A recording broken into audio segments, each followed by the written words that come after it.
വാക്ക് പാലിക്കുന്നതിൽ നബി സല്ലല്ലാഹു അലൈഹി വസല്ലം തങ്ങളുടെ മാതൃക എങ്ങനെയാണ്? ഇന്നത്തെ സുന്ന ടോക്കിൽ നമുക്ക് സംസാരിക്കാം. ഏവർക്കും സുന്ന ടോക്ക് 55ലേക്ക് സ്വാഗതം. അബുൽ ഹംസ എന്ന വ്യക്തി സ്മരിക്കുന്നു, റസൂലുള്ളാഹി സ്വല്ലല്ലാഹു അലൈഹി വസല്ലം തങ്ങൾ നുബുവത്ത് ലഭിക്കുന്നതിന് മുമ്പ് നബിയുമായി അബുൽ ഹംസ ഒരു കച്ചവടം നടത്തി കുറച്ച് കാശ് കൊടുക്കാൻ ബാക്കിയുണ്ടായിരുന്നു. അബുൽ ഹംസ പറഞ്ഞു, നിങ്ങൾ ഇവിടെ നിൽക്കൂ, ഞാൻ ആ കാശുമായി ഇപ്പോൾ തന്നെ വരാം. അബുൽ ഹംസ കാശെടുക്കാൻ വേണ്ടി വീട്ടിലേക്ക് പോയി. വീട്ടിലെത്തിയപ്പോൾ അവിടെയുള്ളതായ ചില ചുറ്റുപാടുകളിൽ മുഴുകി അബുൽ ഹംസ നബി സല്ലല്ലാഹു അലൈഹി വസല്ലം തങ്ങളോട് പറഞ്ഞ കാര്യം മറന്നുപോയി. 3 ദിവസം കഴിഞ്ഞതിന് ശേഷമാണ് അബുൽ ഹംസ ഓർമ്മിക്കുന്നത്, ഞാൻ നബി സല്ലല്ലാഹു അലൈഹി വസല്ലം തങ്ങളോട് ഒരു സ്ഥലത്ത് നിൽക്കാമെന്നും കാശ് ഇപ്പോൾ തന്നെ നൽകാമെന്നും പറഞ്ഞിരുന്നല്ലോ. ഉടനെ അബുൽ ഹംസ കാശുമായി നബി സല്ലല്ലാഹു അലൈഹി വസല്ലം തങ്ങളോട് നിൽക്കാൻ പറഞ്ഞ സ്ഥലത്ത് പോയി. അപ്പോൾ റസൂലുള്ളാഹി സ്വല്ലല്ലാഹു അലൈഹി വസല്ലം തങ്ങൾ 3 ദിവസമായി അബുൽ ഹംസയെ വെയിറ്റ് ചെയ്ത് അതേ സ്ഥലത്ത് നിൽക്കുകയാണ്. അബുൽ ഹംസയെ കണ്ട മാത്രയിൽ റസൂലുള്ളാഹി സ്വല്ലല്ലാഹു അലൈഹി വസല്ലം തങ്ങൾ അവരോട് പറഞ്ഞു, അല്ലയോ മോനെ, നീ എന്നെ ബുദ്ധിമുട്ടിച്ചല്ലോ.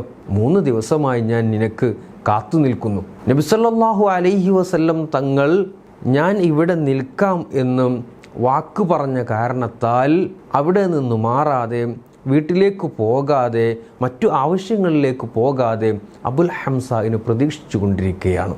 നോക്കൂ, നബി സല്ലല്ലാഹു അലൈഹി വസല്ലം തങ്ങൾ എത്ര കൃത്യമായിട്ടാണ് വാക്ക് പാലിച്ചിരിക്കുന്നത്. റസൂലുള്ളാഹി സ്വല്ലല്ലാഹു അലൈഹി വസല്ലം തങ്ങൾ പറഞ്ഞു, ഇന്ന ഖിയാറ ഇബാദില്ലാഹി അൽ മൂഫൂന, അള്ളാഹുവിൻ്റെ അടിമകളിൽ ഏറ്റവും ശ്രേഷ്ഠരായവർ വാക്ക് പാലിക്കുന്നവരാണ്.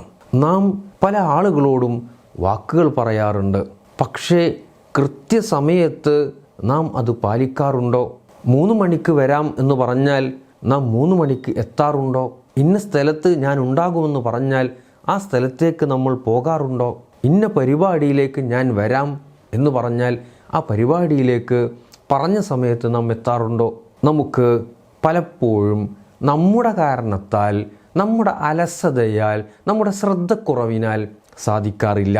എന്നാൽ റസൂലുള്ളാഹി സ്വല്ലല്ലാഹു അലൈഹി വസല്ലം തങ്ങൾ വാക്ക് പാലിക്കുന്ന വിഷയത്തിൽ വളരെ കൃത്യത പാലിക്കുന്നവരായിരുന്നു. എത്രത്തോളം നുബുവത്തിന് മുമ്പായിരുന്നു നാം നേരത്തെ പറഞ്ഞ സംഭവം നടന്നത്. അവിടുന്ന് പറഞ്ഞു, 4 കാര്യങ്ങളിൽ നിന്നും ഒരു കാര്യമുണ്ടായാൽ അത് മുനാഫിക്കിൻ്റെ അടയാളമാണ്. അതിൽ ഒരടയാളം പറഞ്ഞത് ഇദാ ആഹദ ഗദറ, വാക്ക് കൊടുത്തു കഴിഞ്ഞാൽ, വാഗ്ദത്വം കൊടുത്തു കഴിഞ്ഞാൽ അത് ലംഘിക്കുക നിഫാഖിൻ്റെ, മുനാഫിക്കിൻ്റെ അടയാളമെന്നാണ്. ഇന്നത്തെ സുന്ന ടോക്കിൽ നാം പഠിച്ച സുന്നത്ത്, വാക്ക് പാലിക്കുന്നതിൽ നാം വളരെ ജാഗ്രത പാലിക്കണം. റസൂലുള്ളാഹി സ്വല്ലല്ലാഹു അലൈഹി വസല്ലം തങ്ങൾ വാക്ക് പാലിക്കുന്ന വിഷയത്തിൽ വളരെ കൃത്യത പാലിച്ചിരുന്നു. അല്ലാഹു സുബ്ഹാനഹു വ തആല തൗഫീഖ് ചെയ്യുമാറാകട്ടെ. ആമീൻ.